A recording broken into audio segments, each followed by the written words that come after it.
Time being 3:30, we're calling a special meeting to order. We have a quorum present. And the first item on the agenda is East Bay Pipeline leak to approve the Primus liner purchase. The first presentation by Beta Engineering. Go to it. All right, thank you all for having us here today. My name is Paul Smith. I'm a project manager at Beta. I've been overseeing the day-to-day operations of this delineation of the problem and coming up with a solution on how best to move forward and remedy the current situation. So I'm going to walk you through the sequence of events that we've undertaken in the past month or so in terms of coming up with a solution to the pipe break. A quick background. I'm sure you're all very familiar. The leak started on or around April 9th and is currently ongoing. We contracted, or you guys contracted with CB Utility to find what we thought was the leak over in the Fields Point area of Providence. Executed the dig, found the pipe, and subsequently there was no issue with the pipe at that location. We tapped the water pipe with a 2-inch tap and sent Sahara down there, Pure Technologies device, to CCTV the line. And at about 1,850 feet in from where we inserted the CCTV inspection camera, which would have been over here on the left, we made it about 1,850 feet, which puts us about 25 to 30% across the Providence River at a depth below mean sea level of about 160 feet. And at that point, we saw what we're showing here on this picture. Looks to be a 1 to 2 inch perforation in the pipe.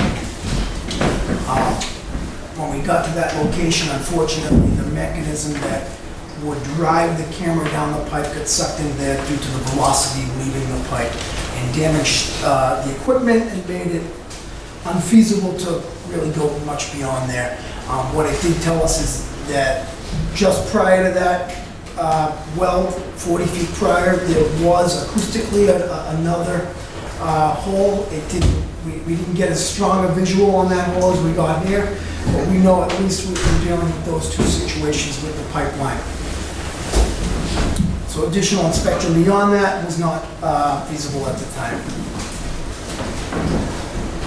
Since then, we understand that we have to come up with a solution to this problem to address the hole and get this pipe back on, leak-free. So we've evaluated a number of alternatives, and each one of those alternatives was evaluated to meet both engineering parameters as well as logistical considerations. The lay of the land is not necessarily the same as what it was when this pipe went in 20 years ago. Johnson and Wales University obviously has a huge stakehold in the area. Back then it was a driving movie theater, so lay down of the steel pipe was not an issue back then. Obviously things have changed. So the nature of what's in and around the repair and the repair locations has to be taken into consideration as well. When you're talking about water pipe, this is a 24-inch pipe currently. The internal diameter is 22.75 inches. That's what we have to deal with. That's what allows Bristol County Water Authority to get the flow that they want and need. And so your first consideration when you're talking about the engineering of a possible solution is, let's try to find a pipe that's going to maximize the hydraulics and still benefit the Bristol County Water Authority. So the diameter of the pipe is a strong consideration, at the top of the list in terms of, is it feasible or not? Is the pipe pressure rated to meet the internal pressure at the low point beneath the river? So at the low point beneath the river, because we're so deep, it's pretty significant internal pressure when you're talking about municipal water pipe. It's about 175 PSI. That's a pretty high pressure. So whatever pipe you put in there has to be able to sustain that pressure long term. That's the baseline pressure. It only goes up from there if you have a water hammer or something of that nature. The installation has to be able to be done trenchless. It's got to be able to be installed from one side of the river to the other in one pull. There's no way to be doing something in between that, just to do the lengths and specifically the depth. As we were chasing that pipe in Providence, when we first found it, we were 14 feet. 20 feet later, we were 19 feet. So even if that problem was, say, 40, 50 feet away, we were gonna be 40 feet deep. So after that point, where exactly this leak occurred, if it wasn't real close to where we were, it's gonna be a treacherous solution anyways, just because you're not gonna be able to dig 60 feet deep next to the river. While we were digging, we were dealing with tidal fluctuations as well, so we were up against it.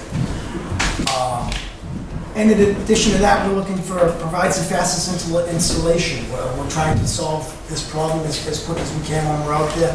And how long you're out there has a level of impact to who we're going to be working with, whether it's Port, Johnson and Wales, in the right-of-way on Saves Bay Drive, and the golf course in East Providence. Our pipeline is in their property, and it's going to impact their day-to-day operations potentially. And along with that is your construction footprint. Some of these operations that I'm going to walk you through take up significant lots of land, and that has to be taken into account as well. Because we're dealing with a pipe that failed on a welded joint, we're of the opinion that the number of pipe joints has to be taken into consideration as well. And then overall, the cost. What are we talking with these 4 alternatives that we've come up with? What are we talking for in terms of cost? Before you get into the alternatives, Yeah. I have a question about how many linear feet we need, because I got confused. You talked about inspecting 25% of the way, which was 1,850 linear feet. 25% of the way across the river. So if we go back, What is the length, let me simplify my question. Yep. What is the length of pipe that needs to be repaired using any of these various at a alternatives? minimum, it's about 4,300 feet. And at a maximum? At a maximum, the maximum, only one of the alternative offers us the ability to go beyond that. And I've been speaking with that vendor on a 5,000 foot, just to keep it a nice number, 5,000 Yeah, feet. I know you've been using 5,000 as the number. Yes, so 5,000 feet, I've asked them to quote us on that because that gets us, if they're able to do 5,000 feet, it lets us get up and out of the groundwater in Fields Point, and it lets us attempt to pick a spot on the golf course in East Providence that makes the most sense construction-wise, laydown area-wise, impact-wise. That's where the 5,000 foot, and whether or not we have the flexibility. And we're still working that out with that vendor in terms of the installation. If it's possible to go above the 4,300 significantly in either regard. And as I read through this, which, by the way, I'm sure I'm not the only person on board who's not happy to get this as I walk through the door, as opposed to having it even yesterday. That's just not good. I don't understand it, because much of the information in here is not dynamic information, but as I understand the alternatives, quickly reading through it, 2 of them are interior alternatives and 1 of them is external alternative. Is that correct? Every alternative is an internal alternative. Okay. Okay. And as I go through this, by all means, stop and ask questions. Don't wait to the end to ask questions. And you've used a number of acronyms which are obvious to you but not to us. Okay. What is HDPE? High-density polyethylene pipe. Our goal would be, when it comes to the length, Gina, of pulling it, there's a portion of the pipe on the Providence side where we end up with ductile line, and then it becomes that welded steel, which is down the roadway, Save the Bay Drive, which goes into the Port of Providence. And there it's welded steel up into the golf course to a point up in the golf course where it becomes ductile line again. Ideally, we'd cover the whole piece of that welded steel. So, but we may not be able to, and it's more the construction logistics, whether we want to or not. But the goal would be to cover all of those pieces where those wells exist, and with this pipe all the way through. But we might not be able to because there's a transition of 30-inch steel pipe and then to 24, and that gives a logistic issue of the contractor getting that 30-inch piece. And by way of background, I'm sure there was a rationale for using steel versus the ductile iron, right? That was the original design on it, yes. What do you mean, was he using two different materials? This, what Ken's referencing is the original installation back in the... No, I know what he's referencing. I was asking whether it's standard procedure to use iron and steel both in this type of installation. Well, the horizontal directional drill at that time, you had to use steel pipe. That you could not do that with ductile iron pipe. So on the outskirts of the limits of work, you transition back into traditional trenched pipe, which is ductile iron pipe. Okay. That was really my question. Thank you. Is there any issue with making some connections at both ends, going from one material to another? Is that particularly challenging? The connection itself is an intricate connection with any of these, because we have to go back. We have steel pipe, we're going to be pulling a pipe through. No matter what alternative you have to transition from the pipe that's within inside your steel pipe, make that up with a flange on the pipe that you line it through, and then make another flange connection back to the other pipe. So in all of the instances that I'm going to go through, the connections are all similarly made, but they're we're talking welding or Okay.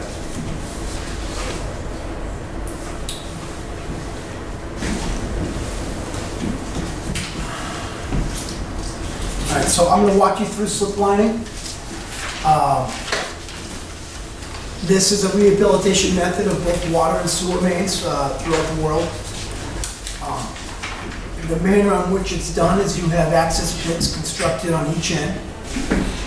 In this case, we're talking 4,300 feet apart, which is a very long distance. The existing main is typically cleaned if it's required. A lot of pipeline rehabilitation, we're talking old cast iron water main that has significant tuberculation, in which case they would have to mechanically scrape that up before they would install a slip line, whether it's PVC or HDPE or any other pipe. Is that 100% inspection? Excuse me? The inspection, you referenced the pre-CCTV inspection. Do you see 100% of the pipe doing that? Not always.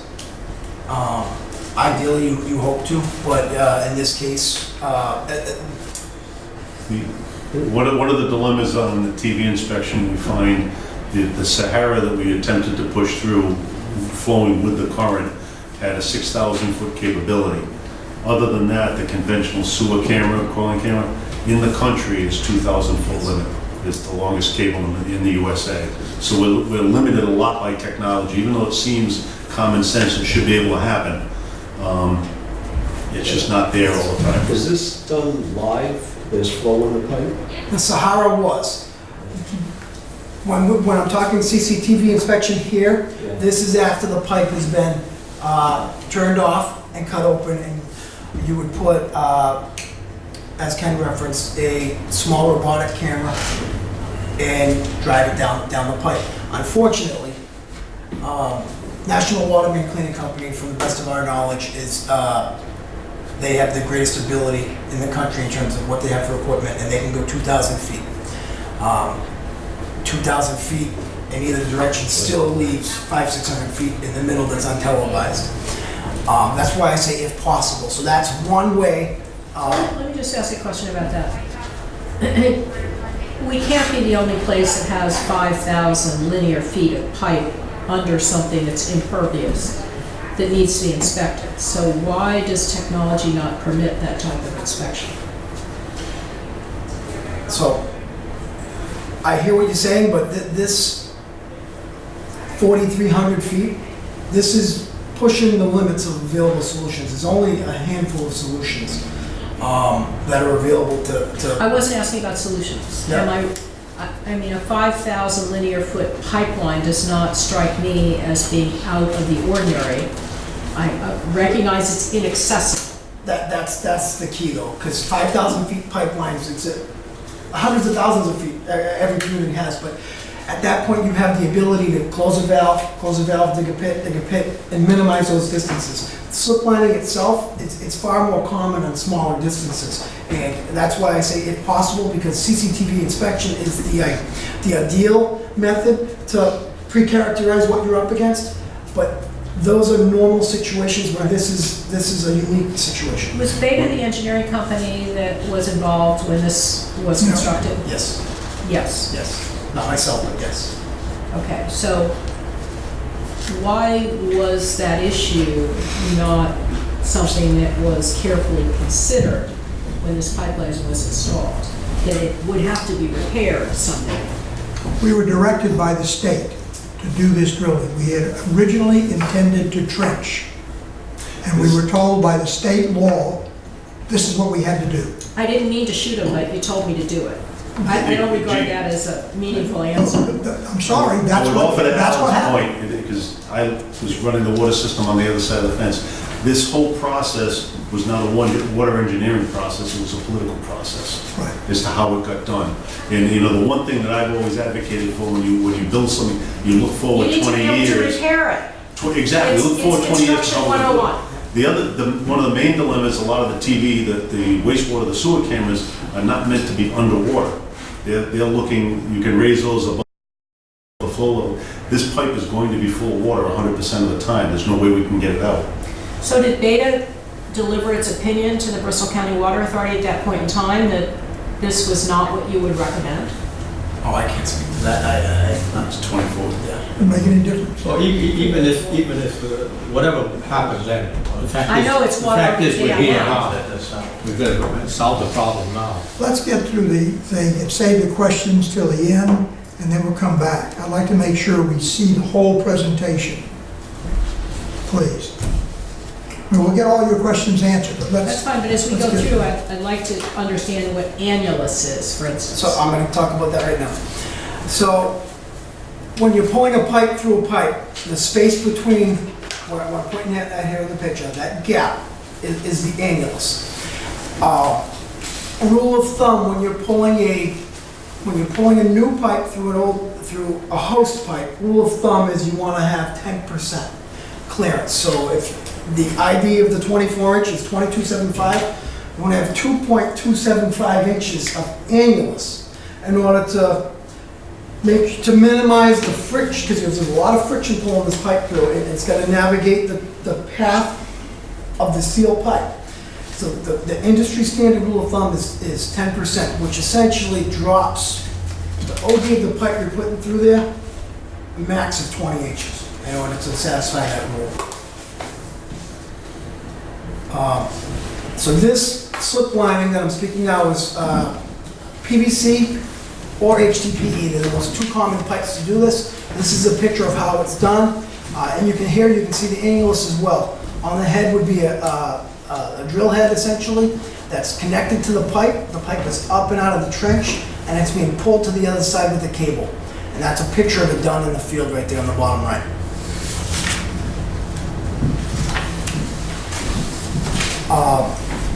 So on this slide, I'm going to talk about the PVC and HDPE advantages and disadvantages.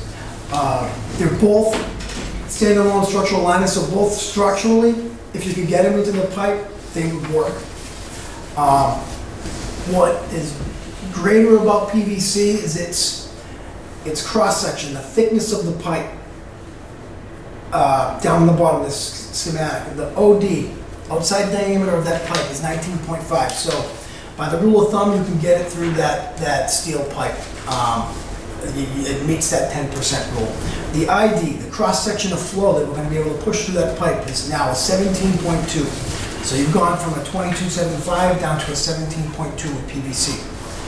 That same class of pipe, but in HDPE next to it, you can see it looks about twice the thickness. So you're down to a 14.91 internal diameter, and that's significant when you're talking HDPE. When we're talking about move and flow from Providence to Bristol County Water Authority, that's a big sacrifice in diameter. And what that means is, to get the same amount of flow through that pipe, it has to move a lot faster. And when it moves a lot faster, you lose a lot of pressure. All right. So that's the problem with HDPE. Even though it has some advantages, that's its significant disadvantage, is the cross-sectional area of that pipe. PVC disadvantages, there's only one pipe supplier and fuser in the country, and that's because he owns the patent on the technology, the fusing technology. That could potentially lend itself to increased cost.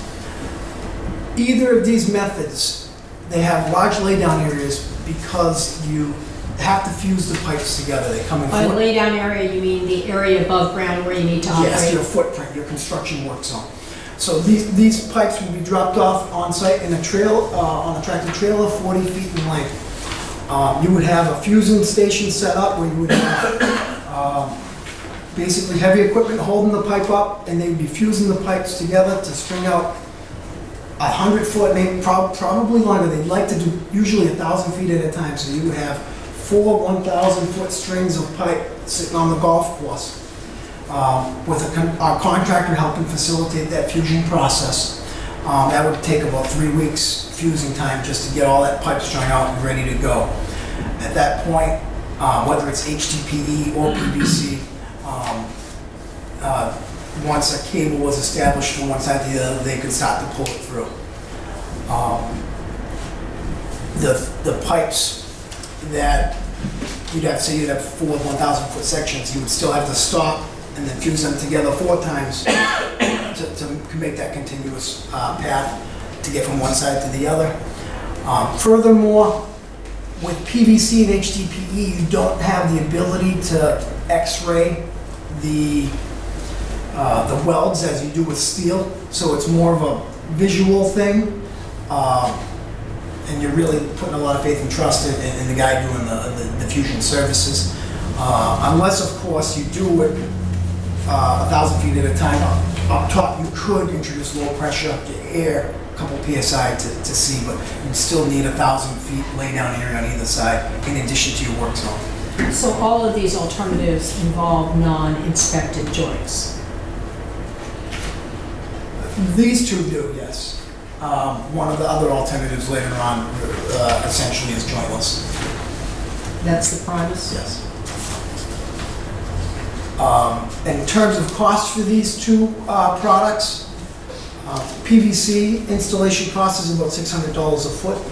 So at 4,300 feet, you're talking $2.5 million thereabouts. HDPE is a little less, mainly because there's more competition. Question, the non-grouting, is that, Thank you for asking. So each one of these products, typically the manufacturers of the pipe and the installers, you prefer to have a grouted annulus.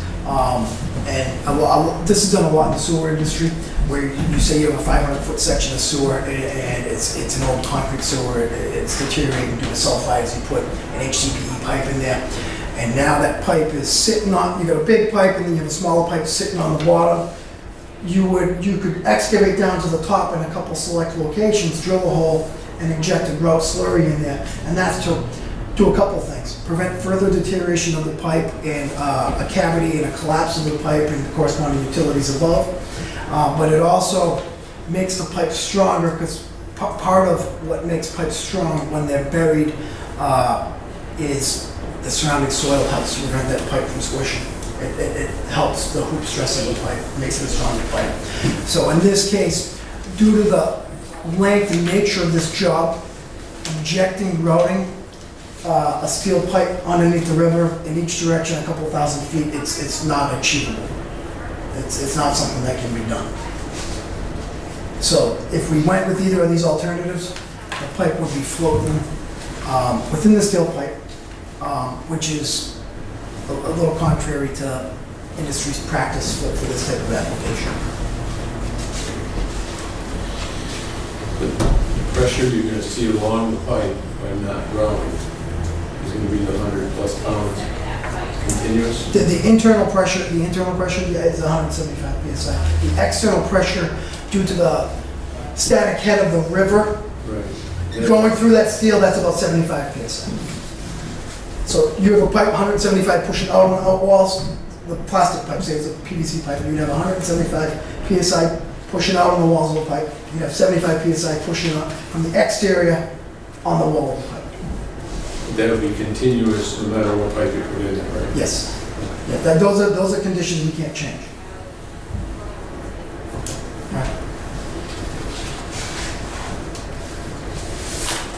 This is just a photograph to give you guys a feel for what we're talking about for laydown area. So this is a job up in Framingham, Mass, where we used fusible PVC pipe. So here, this pipe is strung out hundreds of feet. So you get a feel for what we're talking about here. On the golf course, we'd be looking at doing twice this length, and this was on a municipal right of way, so we had to excavate pits just to maintain egress to properties, etc. But I just wanted to give you guys a feel for the footprint for the fusible PVC. The HDPE would be the same thing. Sir? Yep. A couple times you mentioned the golf course. Are they aware of this and we have their approval? We're in the works of that. They're aware of the leak. They're aware that we're going to be asking them for staging, and they're aware of the tentative schedule as well. I met with them yesterday, again. What we don't know yet is from coming back from the contractor on this, exactly the footprint is going to, so they're aware, they understand what's going to happen. What golf course is it? It's the Silver Spring Golf Course on Pawtucket Avenue in East Providence. It's a 6-hole golf course next to the mobile oil property, right by our emergency pump This station. could be the best thing that ever happened to them. Excuse me? This could be the best thing that ever happened to them. Well, they went through the original installation, not with great memories of that, but this will, whatever we disturb, we'll have to replace. And then just working with them as to the time of year and whether they're going to be able to operate around us or not. But they understand what the situation is.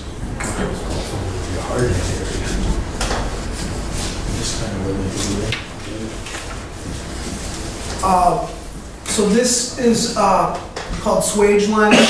We initially looked at this. It's intriguing for a number of reasons. You'll notice on this picture on the right, there's no annulus. All right. So what swage lining allows you to do is maximize that new diameter that you're going to have to hopefully maintain the flow that you want. Its foundation is in the petroleum industry. They have the budget to come up with cool techniques like this, but essentially it's essentially the same as slip lining, except for in the schematic down here, what they do is they really pull this pipe and stretch it out, and they put it through this thing called a die.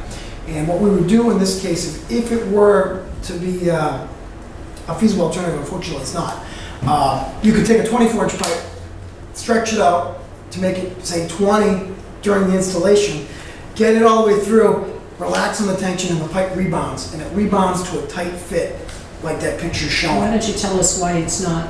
It's not because the tension required on this scale requires an HDPE pipe that is a much, much higher caliber HDPE pipe. It's petroleum industry caliber, where they have the budgets to do these types of things, and it's about 10 times the cost on material. So it's not proven because of cost? Correct. Okay. All right. So the disadvantages on this next slide, you're talking 10 times the cost. No, I noticed that. Okay. I wondered if there was a physical issue too. There's no physical. No, it's just the physical issue is the stronger HDPE pipe will be required due to the tensile strength to pull it through, and that's why this technology, for the most part, at least on a scale of this size, is stuck to the petroleum industry because they have the money to do Does it. the petroleum industry actually do a length as long as we're talking about here? I imagine, I can't speak specifically to I that. was just trying to imagine what pulls that to stretch it. And, Yeah, I mean, oh, look, right there, you can do it. the last liner is called the Primus line. It's Installation is follows along the same lines in a lot of regard. You still have to have access pits on each side. If you can, and if it's needed to, you mechanically clean the pipe with scrapers. Ideally, we would like to get a CCTV inspection. We're evaluating internally. Earlier we talked about the limitations of available technology, but there are other things we're looking at. Once we get a connection from one side to the other, possibly putting a GoPro down the pipe that's got a waterproof container on it that can withstand the pressures. Those products are available. There's products available that allow a GoPro to go 2,000 feet deep. All right, so that's one thing that we're still considering as a possible option in terms of getting an overall scope of this pipe prior to trying to pull the liner through. If not, we can put a smart pig down, we can progressive pig. There's options that we can do to try to ensure that the structural integrity of this pipe, that there's nothing that's prohibitive to pulling the liner through prior to us pulling the liner through. The Primus liner comes, it's gonna, if we go with Primus, it's gonna come on a 40-foot reel on this next slide. This is just a schematic of what it looks like. It's gonna come shipped from Munich in a barge on a 40-foot reel with 5,000 feet of the liner on it. It's inserted in the folded form like Ken has it in that one in the gentleman's hand right there. It's folded and taped. That's how it's inserted. How long has it been in use? It's been in use for over 20 years. Have there been failures? We had a conference call on Monday and specifically asked that question. They told us not one liner that's been installed and passed pressure testing has failed. Not one liner that has been installed and has passed pressure testing, which implies, Was installed properly. Yes.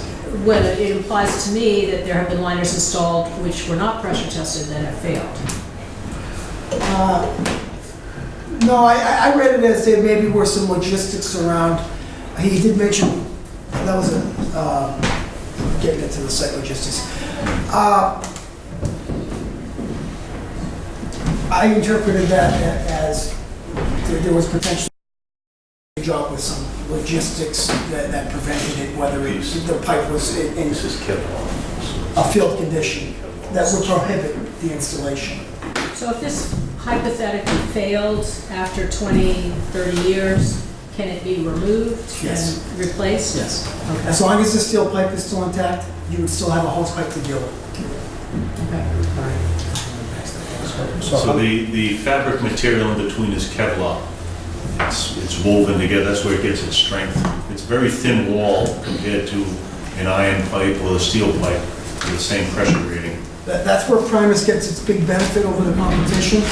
It's the thin wall gives it more of an internal diameter, which of all the alternatives has the greatest internal diameter.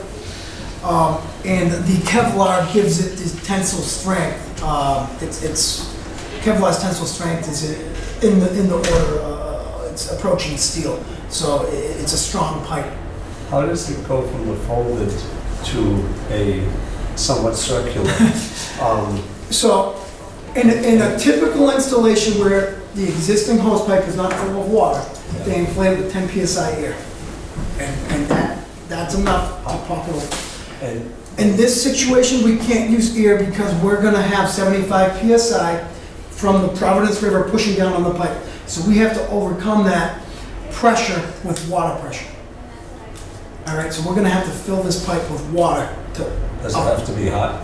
What's that? Does it have to be hot or at any particular No. temperature? No, that was a different product. No, there are some that.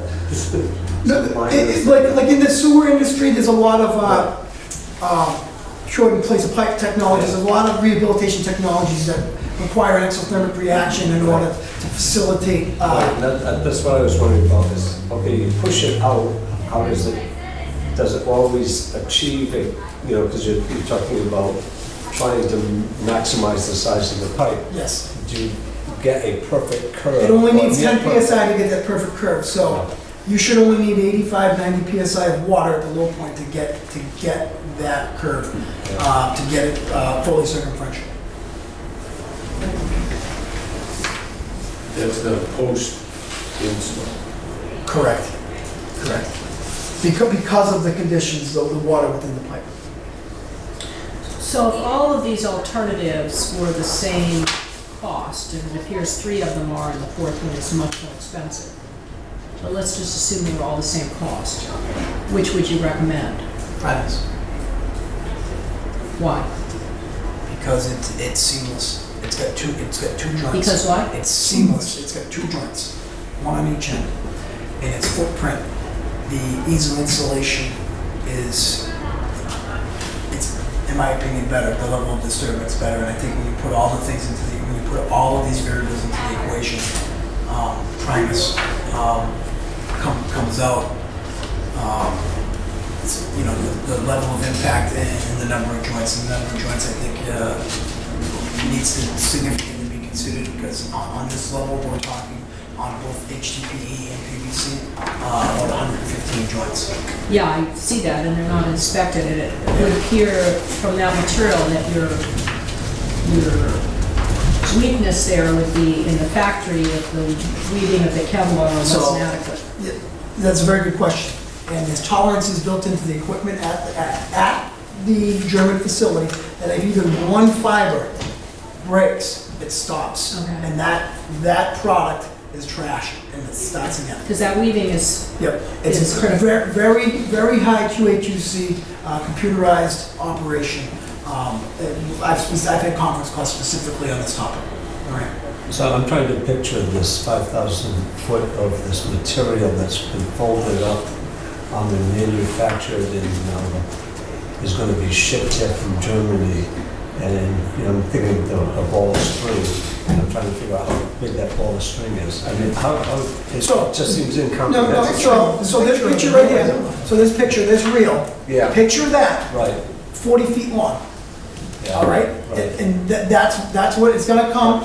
It's gonna arrive at the golf course Yeah. on a trailer that goes on a barge. It's gonna be open and a crane is gonna lift that thing off and drop it on the ground. And it's 40 feet long. It's gonna be big. So these are going to a tailor and getting a custom suit made for a particular person. But that's what's being done here, is you tell them that we have 5,200 feet of pipe that has to be done. They said, we're going to give you 5,300 feet just in case. Yes, so the maximum And they they can. make that up. So they have a reel. So I reached out to Primus about 3-4 weeks ago and said that Bristol County would potentially be interested in your product. It seems like a good product for what we're dealing with. They had one liner at the time within their factory. It's 5,460 feet, I believe, is on one liner, the maximum size available on one liner. They had it there. I asked them, is there any chance you can hold it until we have the ability to make an assessment on what is the most viable option here? And they've agreed to do that, and they've held it till tonight. Within the commitment letter is the ability, because we're still trying to figure out what the overall limits are based on what's feasible, because it's a long distance, and I'd like to migrate a little bit on either side, but that's still being worked out. But ultimately, what we order is going to come on that rail, plus a little bit of sacrificial on each end.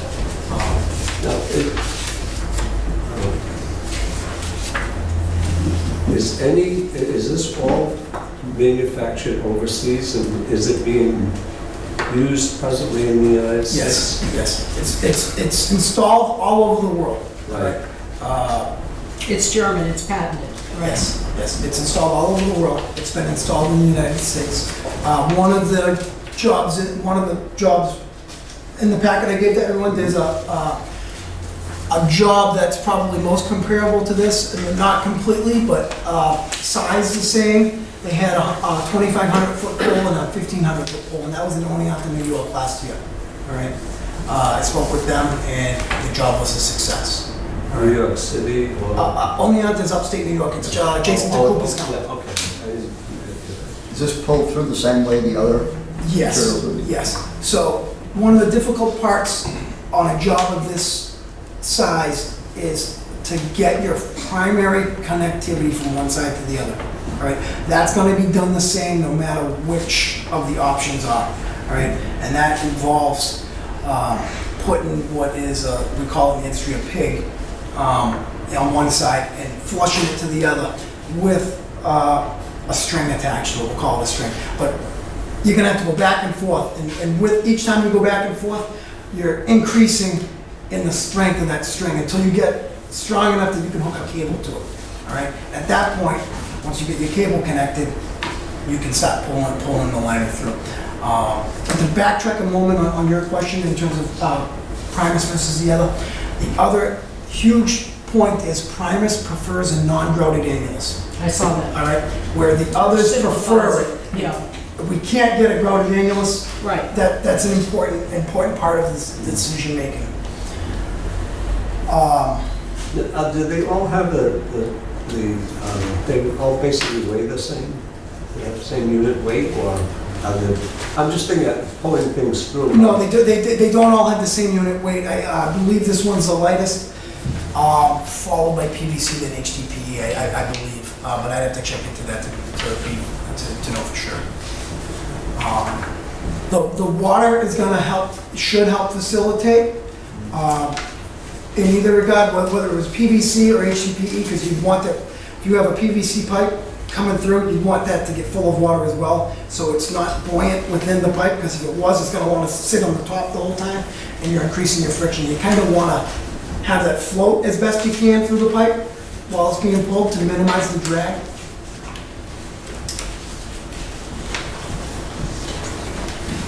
We had went out to Hartford, Connecticut 2 weeks ago. They put a piece of this pipe in over Route 84. There's an overpass right in the city, and the water main had failed.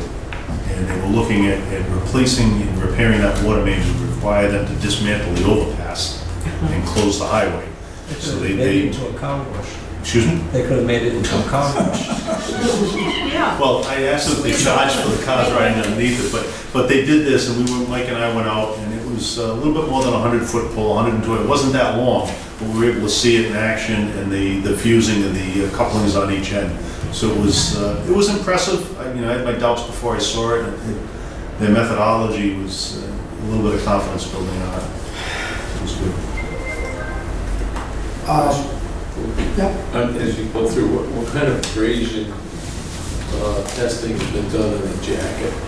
This, obviously, the welds throughout the pipe, or wherever we are right now, you're going to abrade the external. Yeah, so the external outer layer is an abrasion resistant sheath. That's really the biggest concern from the installer is because we still have an unknown here in terms of the condition of the overall condition of the pipe. So there's a couple ways around that. You can put pull a dummy piece through or a pig through beforehand to see how it's scuffed up, and if it's coming through and it's not relatively scuffed up and the installer is confident in that, then we're okay. If it's scuffed up more than the installer is comfortable with, we're comfortable with, then we can go in and we can try to scrape the pipe down some and try You to can try to do what? you can pull scrapers through the pipe to try to maybe So in other words, if a piece had broken and was sticky, If there's a jagged weld or something, your first, your solution would be to try to pull scrapers through that to try to, burr off, smooth down a burr that would maybe be problematic on the installation.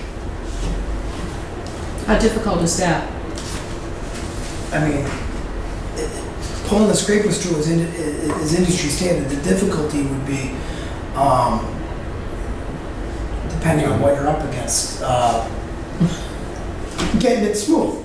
Right. Yeah, that could potentially be quite difficult. Yeah, because I don't know that you can hold it, let's say it's at the top, how Well- can you hold the device up there to scrape? Well, it would go through, and the way the device works is it touches all I sides. see. When it's Spring pulled loaded. through, when it's pulled through, is it pulled through in the form of folded State?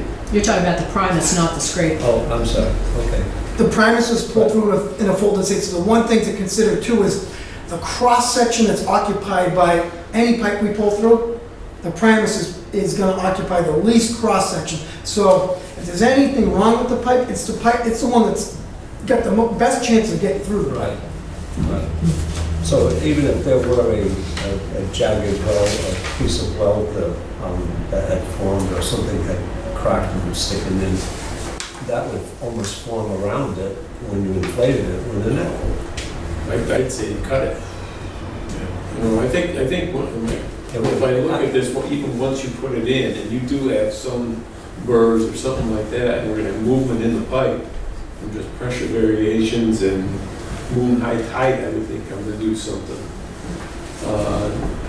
Do I have a concern of something eventually cutting that jacket? And what happens if you lose pressure feeding from Providence to East Providence, and you have that pressure that is gonna exist? Will that collapse that? The pipe will collapse itself if you close the valve in Providence, it will collapse. And then as soon as you open the pipe, Should we reassume the Yes. position? yes. Okay. Any other questions? Are you finished? You want to show us something else? So ultimately, it's just a summary at the end of the alternatives. Right. The hydraulics, the Primus and the fusible are within, a quarter of an inch of one another. Primus being 17.4 and the fusible being 17.2. I will note, the Primus does call itself a 20-inch pipe. It's not. They should, in my opinion, call it themselves an 18-inch pipe. I was hoping at first that we were getting a 19 and a half, but this is the biggest size pipe that Primus makes, being the 17.4 ID 17.9 OD with the quarter-inch wall thickness. So that means It's that still the best of all the alternatives, still the best, gives us the most volume of water Absolutely. under any circumstances. And even with the biggest size, it is something that operationally we can live with. This would, we've had hydraulic analysis done through the model on it. We do lose capacity because of the pipe size. It will require us on a loan, Bristol County alone, on our regular day, we're not gonna see anything. On our peak days, we may have to pump at Nate Road more than we normally would, depending on what the peak loading is. Yeah, but the water's available. Excuse me? The Yes. water's available. Yeah, the water's available, yeah. The more delicate question comes up as to when we're in a situation where we would have to supply East Providence at the same time through. We had that analysis done. We would have enough water for both of us. What it would require is us to work together to balance draws at the right time, fill our tanks, stagger the times we're trying to fill the tanks. Systems will be on water restrictions, but it's workable, water is there. Right. It would require operations to work closely with them to make sure that fire pressure is maintained throughout. And in emergency situations like that, or maybe not even using the term emergencies, but in those unusual circumstances like that, we would be doing things internally, publicly, to try to minimize any impact we were going to have. So we just, that's, anytime you have those situations, that's what you deal with what you got.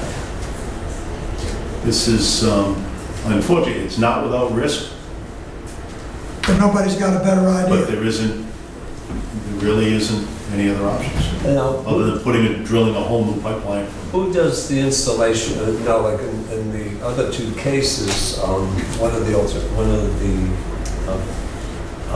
downsides was that only one company did it. The other one, that there were many, the upside was that there were many companies that could do it. I find that to be a disadvantage in some cases.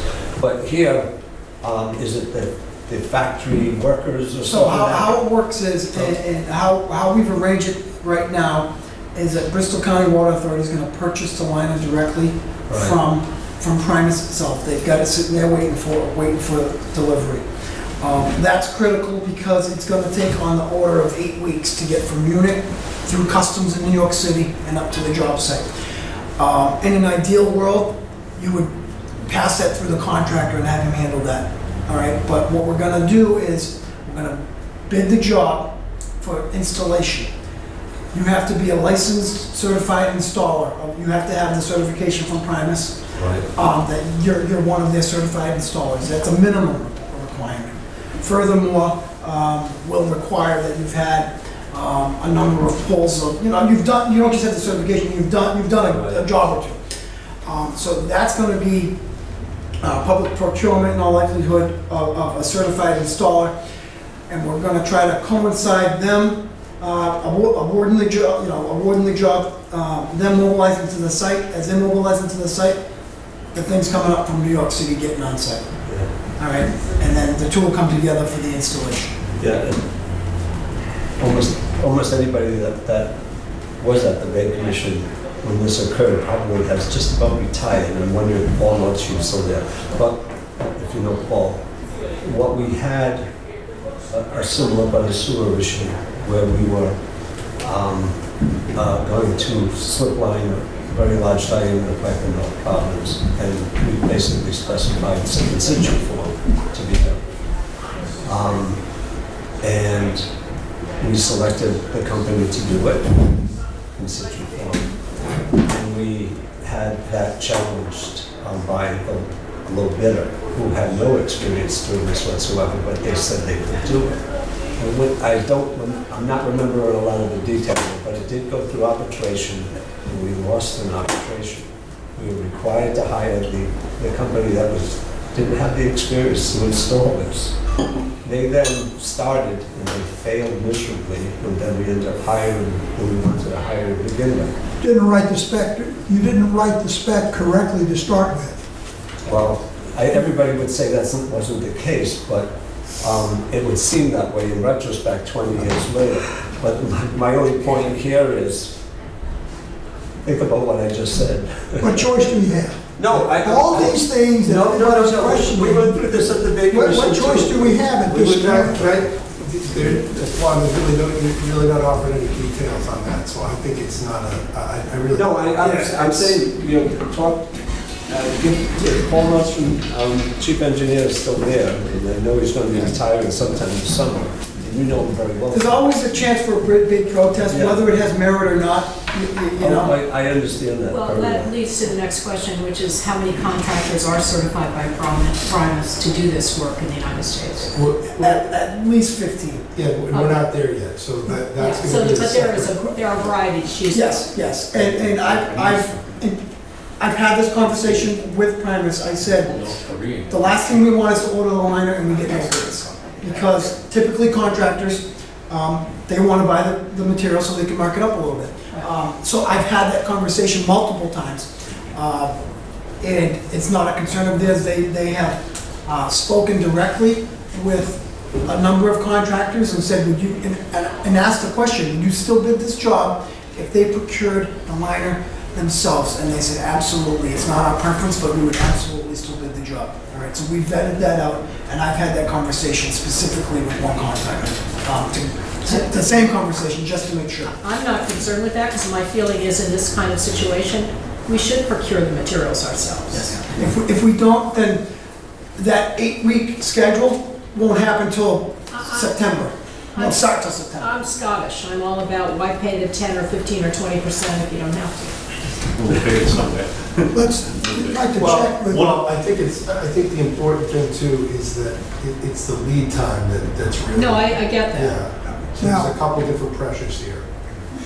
We've got the situation, you're finished, we're ready to do something. Question is, we have a letter that goes to the U.S. representative, Mr. Moody. I guess he's their U.S. representative for supply of this, if I understand correctly. What form do you want the motion to be in? So Pam's given you a recommendation. Yes. Yes. Because this is a sole source item, she's laid out the reasons in conjunction with David's presentation, and in conjunction, frankly, with, this is not the first meeting we've had where we've talked about this. This goes back to the last meeting where we indicated that this was likely going to be the methodology to tackle this for a number of reasons, both as Paul has presented, but on a timeline basis. And so, because it's a sole source procurement, because of the unique nature of the situation, the fact that this pipe from Primus, it's unavailable from other sources due to patents and proprietary processes, and it's a specialized repair. All we're asking for tonight is that the board approve the commitment letter and authorize Alan to sign it and send it. You'll see within there that there are still caveats that we are providing with the letter to Primus. First of all, we still have more work, or Dana has more work to do to look at the scope of the repair. They still need to consult with Primus's lead engineer. And then there are some other chemical concerns. So all those have to be overcome. So this letter, which Paul has run by Primus, they're okay with it. It's just going to reserve that length of pipe. So we're not putting a down payment on yet, but you're taking the first step towards its procurement. I think it'd be appropriate then, we'll attach to our minutes, attach the note from Pam. The minutes are going to include both that memo and a hard copy of Paul's presentation. Where's the quote? The reference is a quote in here. Yeah, there should be a quote attached to the letter. And here it comes. So apologies to Gina's point that it would have, obviously would have been good to be able to supply all this earlier, but when I can tell you that Paul was working, a number of these things were printed, the quote came in earlier, but the decision, the answers to all his questions were not available until yesterday. So he worked this morning printing a lot of this. Gina, what time do you have to leave? Let's just move forward.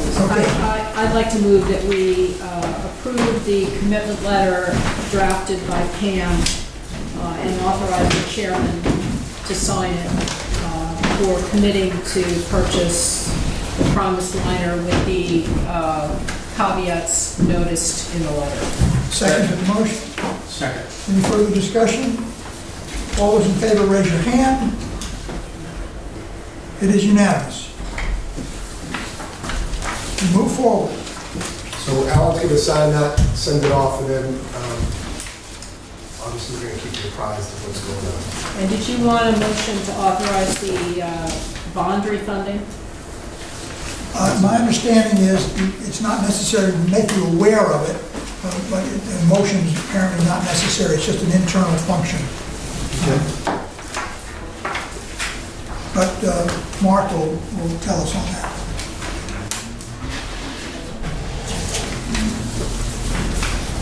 So, okay. Thank you, Mr. Smith. Very good presentation. Thank you, guys. Thank you very much. It's going to be quick, sir. Just a clarification. Wait a minute. Turkey sandwich at home. Wait a minute. One quick further. The authorization of Alan to send out letter to execute a purchase order would be required in another board meeting? Yes. Okay.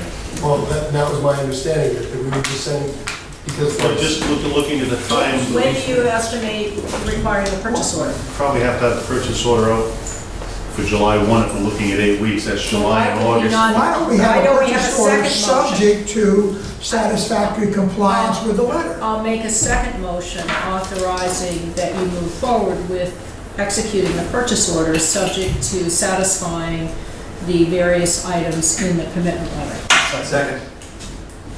Further discussion? All those in favor? I would I'm like sorry, to, go is that ahead. acceptable? Yes, that's fine, yes, because it's noticed on the agenda as the approval of the Primus line of purchase documentation. Very good. All those in favor, raise your hand.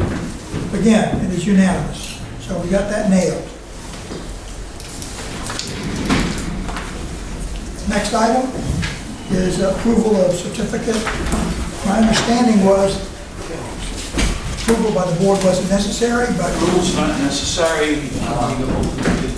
We were informed about 2 weeks ago from Rhode Island Infrastructure Bank that the bond that they had issued, of which our 2008 bond was part of, they basically refinanced at a lower rate, which means they're going to give us back some money. They did this about 4 years ago in the first round, and we got back, I think it was around $200,000, and they gave it back over the term of the loan. So it was like $10,000 a year. This one is a lot less. The total is $23,500. They're closing already on this next week, and at the closing, they're going to give us the $23,500 just as a clean slate payback. So no action is There's needed. no action or discussion needed. I don't think anybody's going to oppose us getting back $23,000. Alan just has to sign the certificate of refunding. Can I just ask a question, because I'm going to have to leave? You're looking for approval for additional funds for the elevator, but I haven't seen anything by way of budget or what the specifics are. So is that something you're going to vote on today?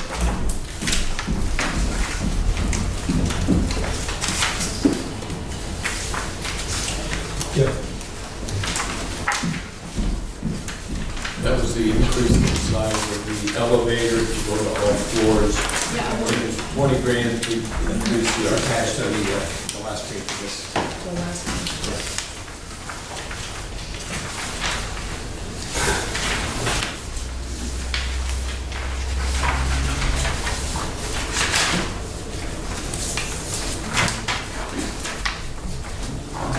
it's item 5. Yeah.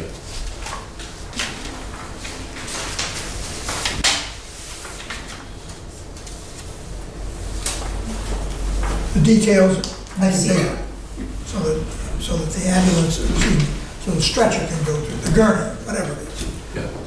So, A motion to yeah, I'm approve this? going to have to leave, so I'm not going to be able to vote on that. Is this a requirement that it be able to accommodate a stretcher? I understand. That was my request, I think, 2 meetings or 3 meetings ago, in order to be able to utilize all the floors here. If you had an issue at any floor and you needed to get somebody out of here rather than take them down the stairs, it would be. No, I effective. understand that. That's what the increase in the size is, as well as that 20 grand for the architectural level. The rebonding refund will pay for this. Gina McDonald's checkbook wouldn't. You won't get carried down the elevator. Right.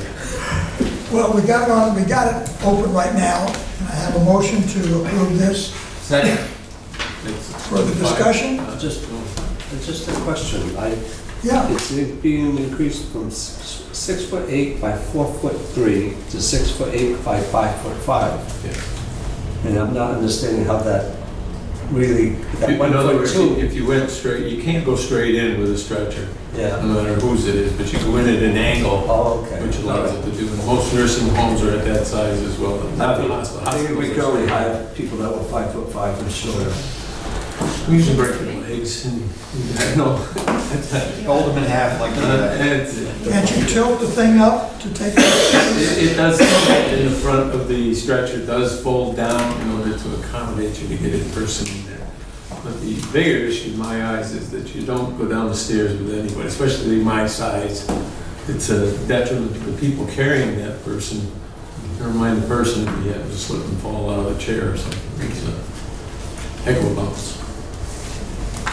Well, it seems to me it's an extra cost, but it's making the correct thing to do for the future of this building. We'll be in it, or somebody else will be in it, it'll be up to snuff. Yes. So we have a motion to accept this. Further discussion? None, all in favor, please say aye. Aye. It is unanimous. You all done, Mark? We got financial report and the award of the maintenance and service work contract. Mark, you want to go quickly with the financial report? I'm going to go very quickly. One thing I have to distribute, for last meeting, we were asked to provide a breakdown of how people make payments. And there's a spreadsheet where I basically took a form I had and added it up.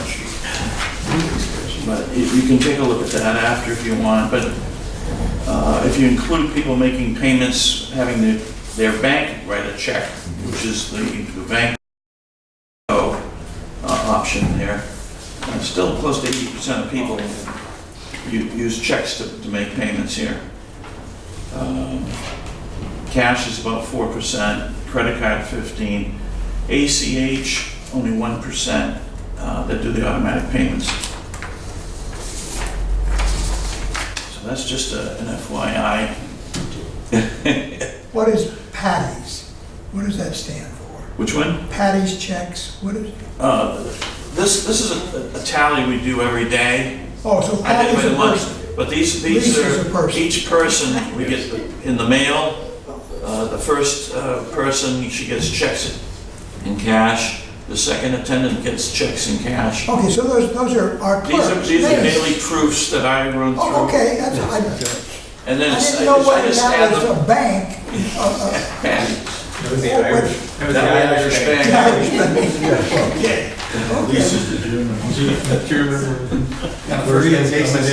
on a first name basis with the people out there. Sure, but it gives you an idea of when you're talking about the acceptance of, the number one choice we try to move people to is that Banco choice, which is having your personal bank make the payment on your behalf. It's free. You can set the date with your bank of what day you want to pay it. Gina had asked the point, I want to be able to do an ACH and pick the date. And our software people were in about 2 weeks ago, and they basically, it's not an option with our software. We're not that big that we have the ability to do that. As maybe a larger municipality, we'd have a $30 million software package, we have a $300,000 package. So, and they have no plans to add that because they said there's no demand. So we haven't had any real complaints from customers. I think we're offering a lot more options, especially with be able to walk up and pay by credit card, which they couldn't do. We give them an iPad that basically goes on the internet and they put in their account number. We actually put their account number in for them, hand it to them, and they can make a payment by credit card by walking in. That's going very well. So I just wanted to give an update on that. The financials, everybody got the May statements, Yes. and we made some recoveries there. March and April were down a bit, we made some recoveries. Still, we're gonna see what impact, we had the restrictions only on for a couple of weeks. People seem to be going back, great guns with water right now. So if we can keep that going, again, the weather, depending if we have a weather dry summer, but our revenue should be stabilized, until the fall when we start to do this project. So we'll know more there. The audit, I'll tell you where the audit stands.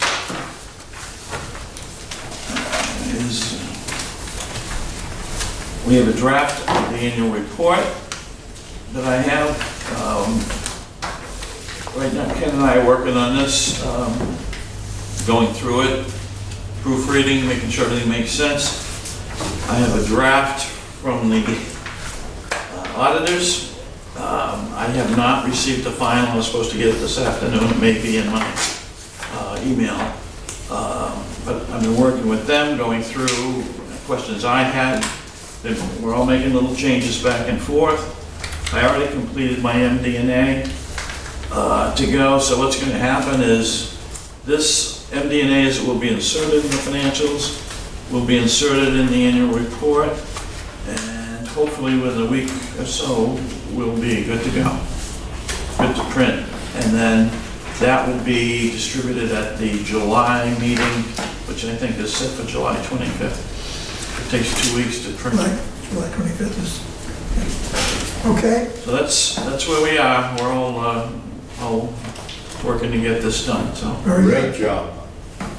Very good. Thank you, sir. Okay, let's do number 4 and get out of here. The maintenance and service work contract.